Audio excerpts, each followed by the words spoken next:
Hello everyone, কেমন আছেন সবাই? চলে এলাম নতুন রান্নার রেসিপি নিয়ে। তো চলুন সবাই সাথেই থাকুন। প্রথমে রান্না করব মটরশুঁটি ভাজা করব।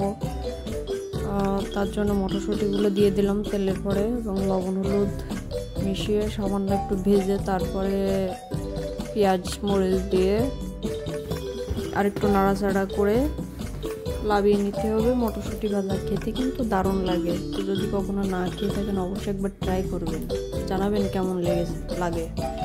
তারপরে করব একটু চাল কুমড়া ভাজি। কড়াইতে তেল দিয়ে অল্প সরিষা ফোড়ন দিয়ে তারপরে চাল কুমড়াগুলো দিয়ে মরিচ দিব, লবণ হলুদ দিব,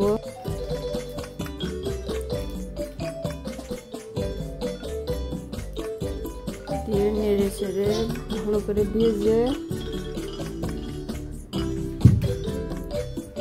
বেশ কিছু সময় ধরে ভালো করে ভেজে লাভিয়ে নেব। দেখুন হয়ে গেল আমার 2 রকমের ভাজা। এবার করব কাতলা মাছের পাতলা ঝোলের রেসিপি। তো যারা পাতলা খাবার পছন্দ করেন মাছের ঝোল, তো অবশ্যই দেখতে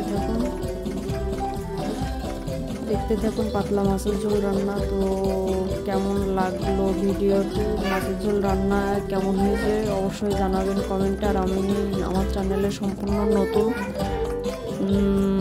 তো সবাই দয়া করে আমাকে একটু সাপোর্ট করবেন, লাইক শেয়ার কমেন্ট করবেন।